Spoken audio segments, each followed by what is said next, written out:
పేరు అందుగుల సైదులు పోలేపల్లి. మా అమ్మ ఎన్హెచ్సి సెంటర్లో 2018 నుంచి అందుగుల అంజమ్మ ఆయాగా పనిచేస్తుంది.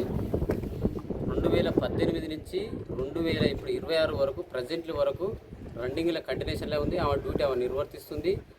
స్టార్టింగ్లో పైనుంచి 4000 జీతం వస్తే దాన్ని 2000 కట్ చేసుకొని 2000 జీతమే మా అమ్మకు కేటాయించడం జరిగింది.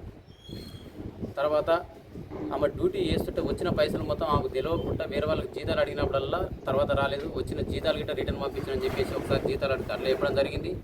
ఆయా ప్లేస్లో ఆయాగా డ్యూటీ చేస్తుంటే గిట్ట ఈమె ప్లేస్లో వెలుగాఫీసులో మాతకి వెళ్ళామని చెప్పేసి ఆమె వెలుగాఫీసులో అటెండర్గా పనిచేస్తుంది.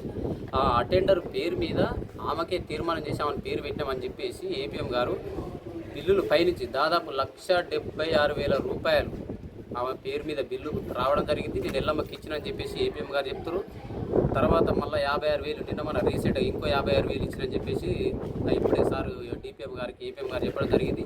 నేను ఎల్లమ్మ కొడుకును గతంలో ఇంతకుముందే బాబు మీ అమ్మకి ఏమైనా జీతం వచ్చిందా, ఏపీఎం గారు మీ అమ్మ పేరు జీతం తెచ్చి ఇచ్చిరని చెప్పి నేను వాళ్ళ తల్లిని ఆ అబ్బాయిని అడిగితే, అన్న నాకు ఒక్క రూపాయి గిట్ట మమ్మీకి ఇవ్వలేదు, నాకు ఇవ్వలేదు, ఆమె వెలుగు ఆఫీస్లో చేసే జీతమే నెలకు 2,000 ఇవ్వాలంటేనే నేను చేసిన కష్టమే నాకు ఇయ్యాడు, ఎన్హెచ్సి సెంటర్లో చేసిన కష్టం నాకెందుకు ఇస్తాడు, అయినా నేను అందులోకి రాలేదు, నేను డ్యూటీ చేయలేదు అని చెప్పేసి ఆమె ఒప్పుకోవడం జరిగింది. ఎప్పుడో ఒకసారి పని ఉన్నప్పుడు ఆమె తీసుకొచ్చి ఇట్లా క్లీన్ చేయించుకోవడం మాత్రం నెలలో ఒకసారి కాకపోయినా ఎప్పుడో ఒకసారి 2-3 సార్లు వచ్చిందట.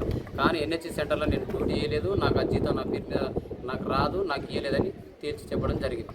ఇట్లా చేసిన ఫ్రాడ్ విషయాలు ఒక వ్యాన్ కావచ్చు, స్కూల్ కోసం వ్యాన్ తీసుకొస్తే 1,00,000 రూపాయల దాకా తీర్మానం చేసి వ్యాన్ కోసం ఉపయోగించిన డబ్బులు ఒక్కరోజు గిట్ట స్కూల్కి ఉపయోగపడలేదు. ఆ వ్యాన్ డిపిఎం గారికి ఇప్పుడు చెప్తుంది, అప్పటిదాకా పై ఆఫీసర్ గిట్ట తెలియదు. ఆయన అంతా దానికి గైడెన్స్ ఏంటంటే మొత్తం సెంటర్ నడవాలన్నా నా చేతి